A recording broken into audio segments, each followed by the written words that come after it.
knows who this little kitty belongs to. We're near North Southwest Street and Rhino, around that area in Coloma. And this kitty's been coming up for food in the mornings and in the evenings. Only one day in the last 3 days where I haven't seen him.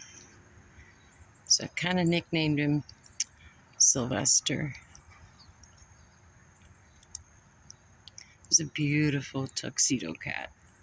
He has no mange, no fleas. He looks very healthy. That's why I kind of think he belongs to somebody. But I'll post this and we'll see. As you could tell, he keeps himself clean. He's a groomer. He's done eating. So now he's cleaning himself. Those are good kind of cats. Well, that's in my opinion,